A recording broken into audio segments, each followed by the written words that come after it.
Hello everyone, welcome to Grow Your Future with Luxland. I am Zar, CEO of Luxland Investments. Today we're joined by Mark Fator, our Business Development Manager. How are you, Mark? Great, how are you? Good, thank you. What are we talking about today? So today we are on the topic of asset selection, which is actually a very important topic among all the other topics we talk about. But this one in particular is also, I think it is probably the most important because this is what your investment is. So define asset selection for our listeners. Okay, so obviously our asset is the property, being a unit, townhouse, villa, house, granny flat, whatever it may be, and the selection of it. So it's understanding from the macro all the way to the micro. And when we say the macro, the bigger, not so much issues, but decisions that we need to make all the way down to the final one. So to give you a quick rundown, the asset selection goes in order of state, suburb, and then street.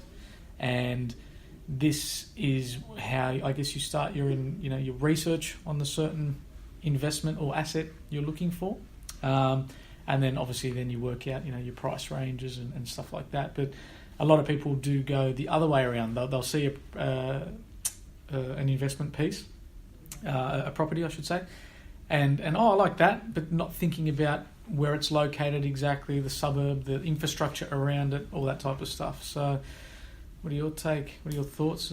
Well, asset selection is very important, but they do say the general rule of thumb is the 80-20 rule when it comes to buying property. So 80% being the location, doing pretty much to mainly the heavy lifting, and then you've got 20%, which comes down to the asset selection, which both are very, very important, when it comes to areas and suburbs and all of that sort of thing. But also you want to be mindful of what type of asset are you buying in that particular suburb, because every suburb's different. So, for example, Paddington in Sydney, you've got terrace homes, which are usually 2-3 bedrooms, and they're all, semi-detached or whatever they are. They've got their own style. Then you go out into the suburbs and you've got your freestanding homes. You know what I mean? So you need to be mindful of selecting the correct asset for the suburb, because you don't want to buy something that's too out of place. And also, asset selection comes down to actually buying a good property, a good asset, because at the end of the day, you want that asset to last. It's a long-term strategy. So, for example, when I buy my properties on the Central Coast in Newcastle, say I'm buying freestanding homes, I always try and buy on the high side of the street, on an elevated block, or on a flat block if possible. Then, you can further develop further down the track, anywhere that's not sort of no flood zones or anything like that. So, asset selection is very, very important. And I think people overlook it because they get caught up in the hype of off the plan stuff and the bling of new properties and that sort of thing. And what you've got to understand is that you want properties that are going to withstand the test of time, and you want them to be timeless. Where I've got properties that were built in the 60s and 70s that are fantastic assets, and I would live in them till this day, and they'll last a very, very long time. But then there are properties out there that that I know people that have bought and they've regretted it because they've been bad builds, they've been poorly located areas, and you will regret it one day. So it's very important to do your due diligence from the very beginning and make sure that not only are you buying in the right suburb, but you're buying the right asset. Yeah, it's funny you say that. I mean, a lot of the experts are saying to steer clear, essentially, as an investor of the off-the-plan type of stuff. I mean, for people that are, that would be listening to this, that are thinking about just buying a home to live in, this probably isn't the right podcast for you, not going to lie, but it's, buying that off-the-plan type of stuff, it's kind of good for someone to move into, because you've got the gym, the amenities and all that type of stuff, and you're happy to pay the high strata costs and whatnot. But as an investor, there's no point where we're rising our expenses for no reason at all, really. If I did have, going back 6 years, if I had a chance again to kind of go through the process again without the help of others involved, and with the knowledge that I've got now, it would be a very interesting, process that I'd go through this time around, because the amount of stuff I would be looking at, as well as where I purchased. I mean, where I purchased, there were blocks of units that went up within a 2-3 year period just after it, and the place is flooded with units now. I mean, still hasn't pulled the price down of my asset, which is good. It would have affected it though. Probably, yeah. So that's why if I shape or form had another chance, I probably would have said, you know what, I'll wait that extra year longer to save that extra bit of cash, or look for a house. So it's important to see what developments are happening in the future, what infrastructure projects are happening within that area. So you need to be aware, and it's not just about now, it's about, the next decade or 2 decades or even 3 decades. You need to know what's happening in that area. 2-3 years ago, you would have been able to buy pretty much any property and make money. And the problem with the recent boom in the Australian property market is that people who are only just getting into the market now seem to think that they can buy any property and make money. Yeah. And that's completely wrong, because we're at a tipping point now where we're at the peak of the cycle, and it is absolutely critical that the asset that you do select to purchase has to withstand the storm that potentially is coming up ahead. So making sure that you buy the right product from the very beginning to help you get through the tough times of interest rate rises and all of that sort of stuff where, yields might, plateau. It's important for you to have a product that will be able to, like I said earlier, withstand the test of time. Yeah. So, when it comes to apartments, for example, we always try and steer our clients into apartments that are built in the 60s and 70s, no more than, say, 12 in a block, low strata fees because no lifts, pool, concierge or caretakers or anything like that. Those types of products will always hold their value quite strongly, even in tough times. Because they've got a more homely feel to it and they appeal to the owner-occupier. Whereas I think the high-rise, high-density type of products, like the investor stock that is sold to a lot of the foreign investors, those are the assets where I think that will probably hurt first, going into interest rate rises and tough times. You have quite a diverse asset collection rather than selection, a collection at the moment. Would you change any of your selections that you've made, or have they been all the right? I have an apartment which I bought at very, very under market value, so I got a really, really good deal out of it.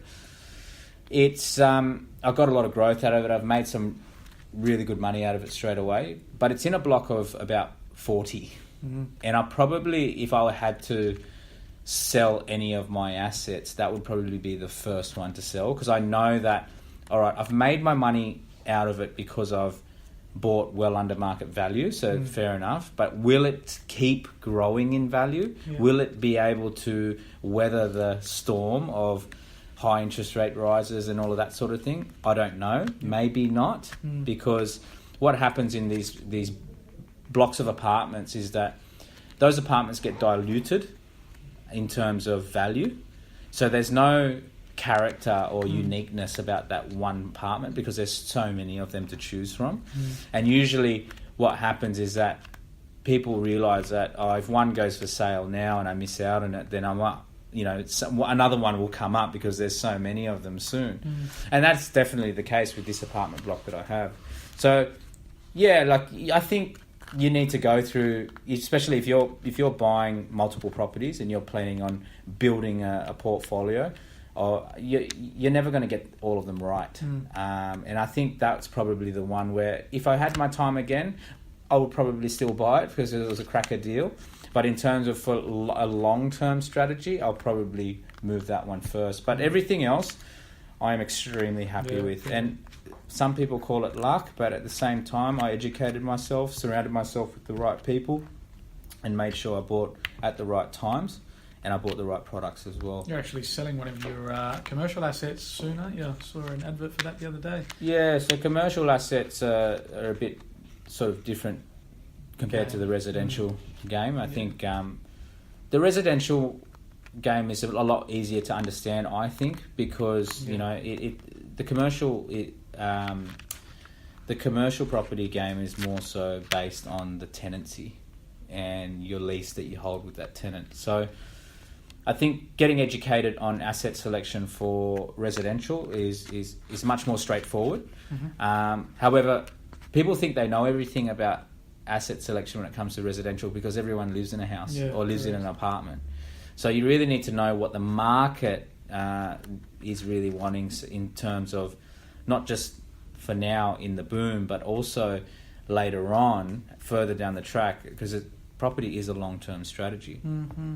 And going back on the macro to the micro, I mean, there's a lot of people, and a lot of people that we know as well that have invested well in Queensland, Victoria, Adelaide, South Australia, other places as well.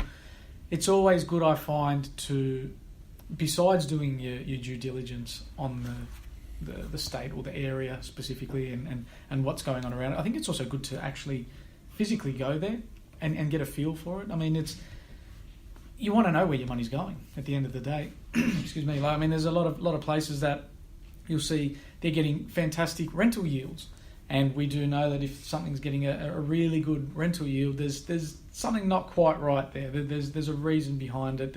It may not grow in capital growth or whatnot, but I think as well that it could be, you know, you've got to be careful of potential spruikers just trying to get rid of stock because they've built too much of it and no one wants to buy in that state, I should say. I mean, again, because we're based in New South Wales, a lot of people always ask us about Queensland stuff, and I feel, you know, we actually do have some friends that are from Queensland, both you and I are, and when we mention certain suburbs to them, the reactions that come from them is just like, oh man, if I had a chance, I would never live there.